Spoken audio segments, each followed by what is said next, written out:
और ये अमेरिका से अब लौटते हैं और बात करते हैं दिल्ली के चुनाव की, जहां रामायण को लेकर महाभारत जारी है। पूर्व मुख्यमंत्री अरविंद केजरीवाल ने रामायण का एक प्रसंग सुनाते हुए कुछ ऐसा कह दिया कि बीजेपी ने उनको घेर लिया है। आज पूरे दिन आम आदमी पार्टी और बीजेपी की वजह से रामायण और रामायण की घटनाओं की, उनकी चौपाइयों की चर्चा होती रही। ये रिपोर्ट देखिए। तो एक दिन रामचंद्र जी खाने का इंतजाम करने जंगल में गए। माता सीता को अपनी झोपड़ी में छोड़ गए। अरविंद केजरीवाल की जिस रामायण चर्चा के चलते दिल्ली की राजनीति में महाभारत मचा हुआ है, पहले उसे ध्यान से सुन लीजिए। तो एक दिन रामचंद्र जी खाने का इंतजाम करने जंगल में गए। माता सीता को अपनी झोपड़ी में छोड़ गए और लक्ष्मण को बोले कि तू सीता मैया की रक्षा करेगा। इतने में रावण आया सोने का हिरण बनके। आया कि नहीं आया? सोने का हिरण बन के आया। सीता मैया लक्ष्मण को बोली मेरे को ये हिरण चाहिए। लक्ष्मण बोला ना मैया, भगवान राम कह के गए हैं कि मेरे को आपकी रक्षा करनी है। उसने बोली नहीं, मैं तेरे को आदेश देती हूँ, जाओ और हिरण को पकड़ के लाओ। लक्ष्मण के पास चारा नहीं था। लक्ष्मण चला गया और वो रावण अपना वेश चेंज करके और सीता मैया का हरण करके ले गया। इस बयान के बाद केजरीवाल घिर गए। केजरीवाल ने रामायण का जो प्रसंग सुनाया उसमें दो गलतियां हैं।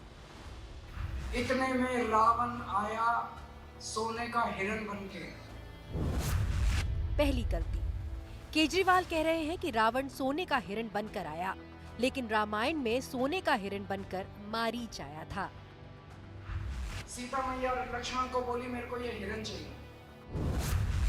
दूसरी गलती, केजरीवाल कह रहे हैं कि सीता मैया लक्ष्मण को बोली मुझे ये हिरण चाहिए, लेकिन रामायण में सीता लक्ष्मण से नहीं बल्कि भगवान श्री राम से कहती है कि उन्हें सोने का हिरण चाहिए। कभी केजरीवाल की करीबी रही स्वाति मालीवाल ने एक्स पर उनसे सवाल पूछा, श्री राम वन में जब खाना ढूंढने गए तो रावण सोने का हिरण बनकर आया, ये कौन सी रामायण में लिखा है केजरीवाल जी? रामायण में तो राक्षस मारीच रावण के साथ आया था और उसने सोने के हिरण का रूप लिया था। सीता माता ने लक्ष्मण जी से नहीं श्री राम से सोने का हिरण लाने के लिए कहा था। आप चुनाव आते ही हिंदू बन जाते हैं। आज आपसे रट्टा लगाने में थोड़ी गलती हो गई। दिल्ली के बीजेपी अध्यक्ष वीरेंद्र सचदेवा तो बाकायदा मंदिर पहुंच गए। कहा रामायण की गलत व्याख्या की गई, इसके लिए उपवास जरूरी है। हमने दिल्ली वालों के लिए उपवास रखा है, हमने अपने धर्म के लिए उपवास रखा है, अपने सनातन के लिए उपवास रखा है। हमारे धर्म को, हमारे सनातन को गाली देने का काम अरविंद केजरीवाल ने किया, अपमान करने का काम किया, हमारे रामायण चरित्रमानस की गलत व्याख्या करने का काम किया। कौन सा रावण हिरण उनके आता है जी? वो भी सोने का रावण। ये अभी तक सोने के मुंह से नहीं निकले। इनको शीश महल में सोने की आदत पड़ गई है। आज तक इनको सोना सोना दिखता है। अरविंद केजरीवाल बहुत सयाना आदमी है। जैसे चोर हमेशा अलर्ट होता है ना कि कोई पुलिस उसको न पकड़ ले, पॉकेट मार हमेशा अलर्ट होता है कोई पहचान न जाए कि ये पॉकेट मार है, वैसे ही अरविंद केजरीवाल अलर्ट रहते हैं। कल उनकी अलर्टनेस दूर दूर हो गई। माँ सरस्वती ने ये फिर से चुनावी हिंदू न बन के लोगों को ठगे। कल उनकी वाणी पे सत्य बस गया कि उसको आता ही नहीं है कुछ। ये कह रहे हैं कि रावण नहीं बन के आया था। बीजेपी को जवाब देने के लिए आम आदमी पार्टी के मुखिया दोबारा सामने आए। मैंने ये कह दिया कि जो सोने का हिरण था वो रावण सोने का हिरण बन के आया था और सीता मैया उस सोने के हिरण के ऊपर वो हो गया। तो उन्होंने ये कह रहे हैं कि रावण नहीं बन के आया था, मरीची राक्षस बन के आया था।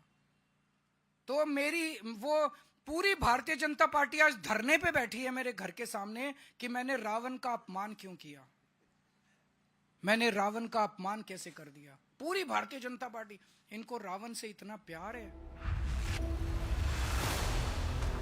वैसे एक सच्चाई ये भी है कि केजरीवाल जब पिछले साल तिहाड़ जेल गए थे तब उन्होंने पढ़ने के लिए 3 किताबें मंगाई थी और इनमें से एक रामायण भी थी। Bureau report, NDTV India.